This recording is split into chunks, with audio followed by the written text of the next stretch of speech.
Assalamualaikum warahmatullahi wabarakatuh.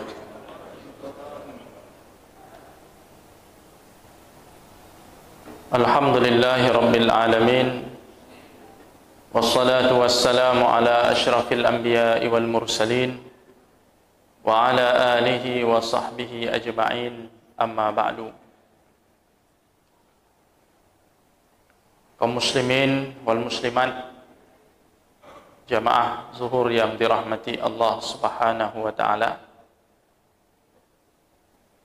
Insyaallah pada kesempatan yang mulia ini kita akan kembali melanjutkan pengajian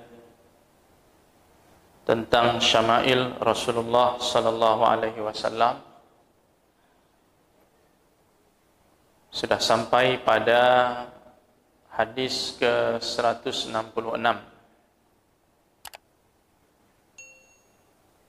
Diriwayatkan oleh Al-Imam At-Tirmidzi, dan hadis ini juga ada dalam Sunan Abu Daud. Diriwayatkan dengan sanadnya dari Al-Mughirah ibnu Syu'bah. Al-Mughirah ibnu Syu'bah berkata,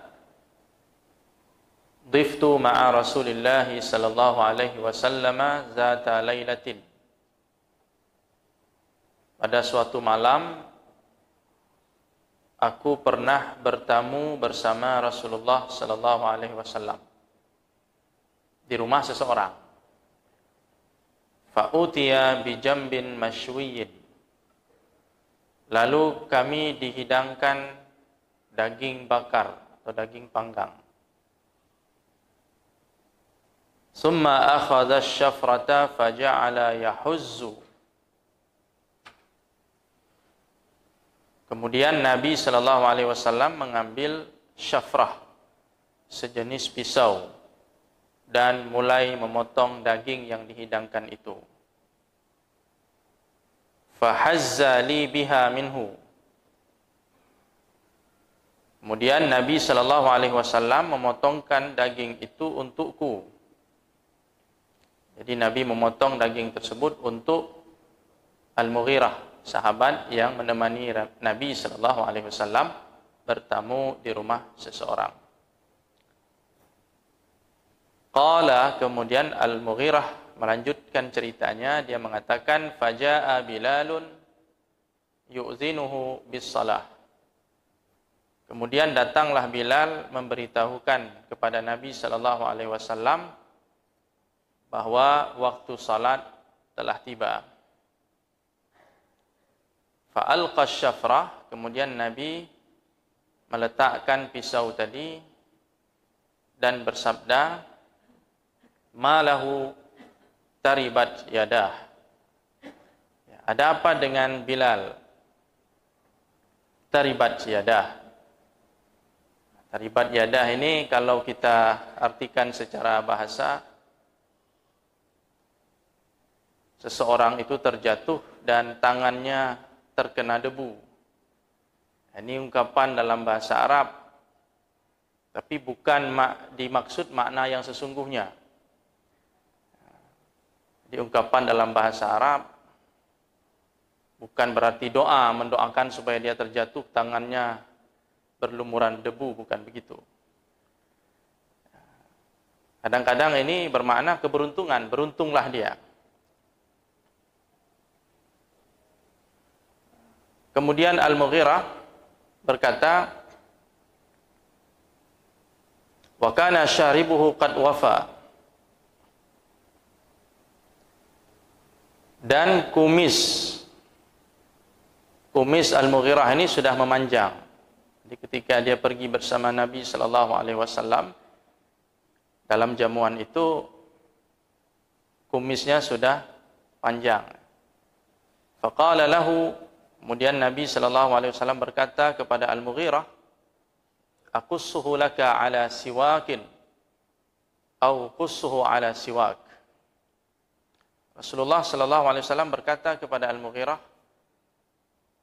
aku guntingkan kumismu itu sesuai dengan ukuran siwak. Ini Rasulullah sallallahu alaihi wasallam ingin menggunting kumis sahabatnya itu dengan pisau tadi dengan menggunakan siwak. Jadi ukuran-ukuran kayu siwak. Hadirin yang dirahmati Allah Subhanahu wa taala,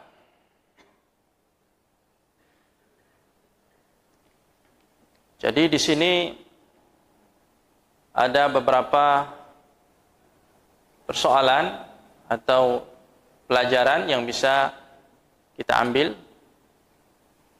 Di antaranya Rasulullah sallallahu alaihi wasallam, di antara sifat beliau itu adalah sangat lemah lembut dan bersifat tawadhu, serta sangat baik dalam pergaulan. Dalam persahabatannya dengan sahabat-sahabatnya, Nabi sallallahu alaihi wasallam cukup baik dan setia sekali. Dalam acara jamuan itu kita melihat Rasulullah sallallahu alaihi wasallam melayani sahabatnya, berkhidmat kepada sahabatnya. Dia potongkan daging itu untuk sahabatnya. Jadi seakan-akan Nabi yang jadi pelayan itu. Rasulullah sallallahu alaihi wasallam melayani sahabatnya itu. Nabi sallallahu alaihi wasallam tidak pernah menginginkan dirinya itu dilayani orang. Itu salah satu prinsip Nabi sallallahu alaihi wasallam. Ketika Rasulullah bersama para sahabat, umpamanya mereka dalam satu acara makan-makan gitu. Jadi para sahabat itu sudah membagi-bagi tugas. Ada yang mencari kayu bakar, ada yang menyembelih kambing, menguliti kambing dan sebagainya. Ketika mereka meminta Rasulullah untuk diam saja, tidak usah bekerja, Nabi tidak mau. Nabi ingin mengambil bagian dari kerja bersama itu. Apa yang bisa beliau lakukan, beliau lakukan. Nabi tidak ingin diistimewakan. Padahal sahabat inginnya Rasulullah duduk manis saja. Nanti makanan sudah terhidang, tinggal makan saja. Nabi tidak mau begitu. Nabi ingin ikut. Itu Rasulullah sallallahu alaihi wasallam. Ketika menggali parit persiapan perang Ahzab, perang Khandaq itu, Nabi ikut mengangkat batu bekerja.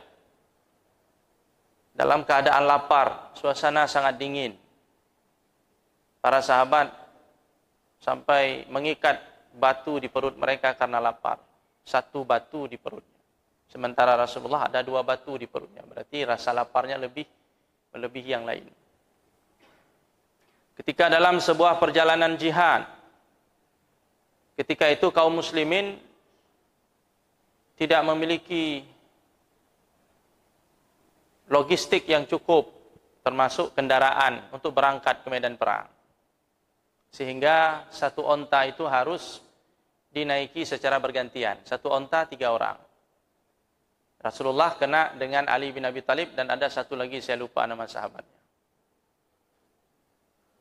Di bergiliran.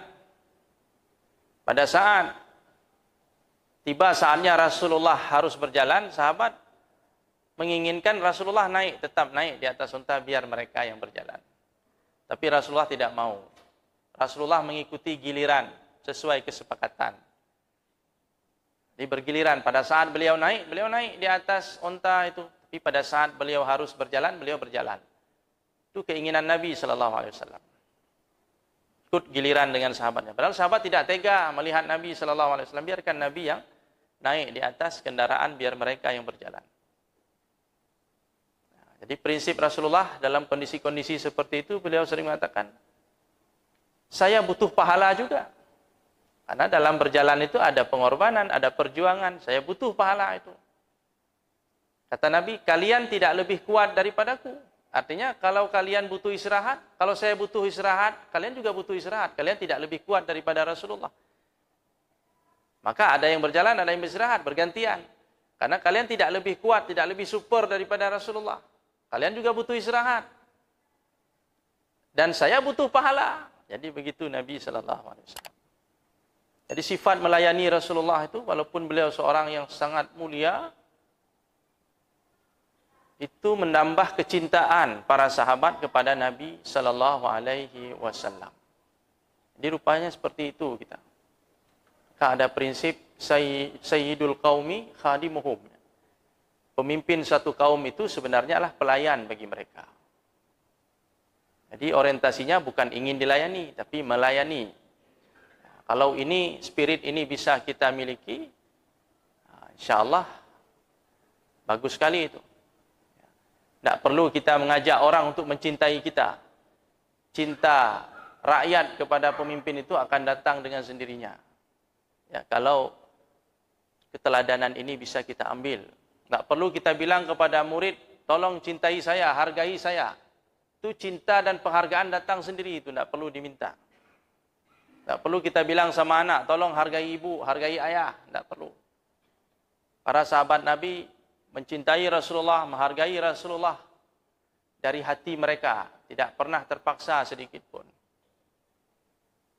Makanya ketika perjanjian Hudaibiyah itu, salah seorang utusan Quraisy melihat Rasulullah diperlakukan oleh sahabatnya. Kalau Rasulullah ingin wudhu, berebut sahabat mengambilkan air wudhu Rasulullah. Kalau Nabi meludah, tidak ada ludahnya jatuh ke tanah, ada yang menampung. Kalau Nabi berbicara, sahabat mendengar dengan cukup baik dan seksama, tidak bergerak dan bergeming, seakan-akan di kepala mereka ada burung merpati. Kalau Rasulullah bicara. Tidak ada yang mengangkat suara melebihi Rasulullah. Sahabat begitu mencintai dan memuliakan Nabi sallallahu alaihi wasallam sehingga utusan Quraisy tadi melihat, saya sudah keliling dunia. Sudah saya menyaksikan Kaisar Romawi, Kaisar Persia, raja-raja di dunia, tidak ada satupun raja di dunia ini, kata dia, yang diperlakukan oleh kaumnya, oleh umatnya seperti sahabat Muhammad memperlakukan Muhammad. Belum ada raja yang diperlakukan seperti itu. Mulia sekali. Betul-betul tulus dari semua kalangan. Dari orang tua sampai anak-anak, semuanya cinta sepenuh hati kepada Nabi sallallahu alaihi wasallam. Sampai kepada kaum wanitanya juga, mereka mencintai Rasulullah melebihi dari keluarga mereka. Maka kalau pulang jihad, pulang perang itu rombongan jihad pulang ke rumah, yang mereka tanya pertama, bagaimana Rasulullah? Dia tidak tanya bagaimana anak saya selamat, syahid atau pulang selamat. Bagaimana orang tua saya? Tidak. Yang mereka tanya, bagaimana Rasulullah sallallahu alaihi wasallam? Hadirin yang dirahmati Allah Subhanahu wa taala. Ini karena memang keseharian Rasulullah seperti ini, bukan dibuat-buat, bukan pencitraan dan sebagainya, memang begitulah adanya Nabi sallallahu alaihi wasallam. Sehingga siapapun yang bersahabat dengan Rasulullah merasa dialah yang paling dicintai Nabi. Jadi seni yang luar biasa, seni bergaul yang sulit. Susah kita untuk menirunya. Siapa yang berteman dengan Nabi seolah-olah dialah orang yang paling disayang. Amr bin As itu ketika masuk Islam, dia dulu kan dia memusuhi Islam, masuk Islam jadi sahabat Nabi, terkesan sekali dengan persahabatannya bersama Rasulullah sallallahu alaihi wasallam. Seakan-akan dialah orang yang paling disayang Nabi. Dia tanya, siapa orang yang paling Anda sayang? Kata Nabi sallallahu alaihi wasallam, Aisyah. Maksud saya dari kalangan laki-laki. Mungkin dia berharap Nabadia muncul kan? Kata Nabi, Abuha, ayahnya. Setelah itu, Omar. Setelah itu, disebutlah beberapa nama. Tidak tersebut nama Amr bin As. Padahal perasaan dia, perlakuan Nabi kepada dia itu sangat istimewa dan dialah orang yang paling disayang. Ya tentu sahabat semua disayang oleh Nabi, cuma mereka ada makamnya, ada peringkatnya. Abu Bakar, Umar, Utsman, Ali itu tidak diragukan, tidak bisa itu. Tergeser itu makam mereka itu tinggi sekali di sisi Nabi sallallahu alaihi wasallam. Tapi begitulah Rasulullah itu berteman, bersahabat, luar biasa. Kalau kita dari sekian banyak teman kita, ada sekian banyak yang tersinggung dengan kita. Ada sekian persen yang merasa dianaktirikan, ada sekian persen yang merasa dikucilkan, merasa tidak dipedulikan, karena memang kita terbatas. Tidak bisa kita membuat senang semua orang juga. Susah. Mungkin kita tidak sebijak Nabi sallallahu alaihi wasallam, semulia Rasulullah sallallahu alaihi wasallam. Kemudian dalam riwayat ini juga disebutkan Bilal datang menemui Nabi, memberitahu kepada Nabi sallallahu alaihi wasallam bahwa waktu salat telah tiba.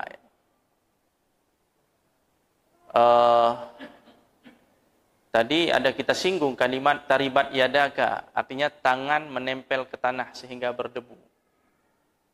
Maksudnya tangannya menempel ke tanah karena kemiskinan dan kefakiran. Kalimat-kalimat ini kata para ulama dan semisalnya ini hanya bagian dari ucapan sehari-hari orang Arab. Karena orang Arab ini kadang-kadang dia bilang wallahi, sumpah wallah, tapi bukan maksudnya sumpah. Mereka sedikit wallahi.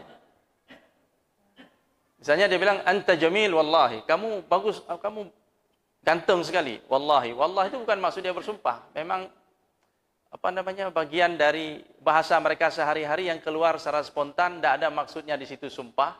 Begitu juga di sini tidak ada maksudnya di situ untuk mendoakan supaya dia fakir, supaya dia miskin, tidak ada.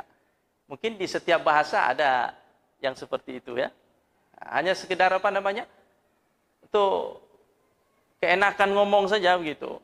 Sudah menjadi bagian dari bahasa Arab. Ya. Seperti saqilat ka ummuk. Ketika sahabat Nabi bertanya, ya Rasulullah, apakah seseorang itu akan disiksa karena lidahnya? Nabi bilang, saqilat ka ummuk. Maksud saqilat ka ummuk, ibumu akan kehilangan kamu. Itu bukan artinya mendoakan supaya kamu mati, ibumu akan kehilangan anaknya, bukan bermaksud doa. Tapi nanti kita lihat kalau dalam bahasa kita apa ya. Jadi maknanya kalau kita telaah secara bahasa maknanya negatif, tapi bukan maksud negatif. Ya. Kaum muslimin yang dirahmati Allah Subhanahu wa taala. Misalnya ada juga hadis itu, wanita itu biasanya dinikahi karena 4 faktor itu kan. Karena kecantikannya, kekayaannya, hartanya, nasabnya dan agamanya. Fazfar bizatid din taribat yadak. Pilihlah yang ada agamanya, taribat yadak. Maksudnya kalau kamu tidak pilih yang ada agamanya itu, yang kalau kita pilih ukurannya adalah harta, kekayaan dan sebagainya, taribat yadak, tanganmu akan menempel ke tanah karena kefakiran, kemiskinan. Artinya kamu tidak akan beruntung. Tapi kalau pilih yang ada agama, kamu akan beruntung.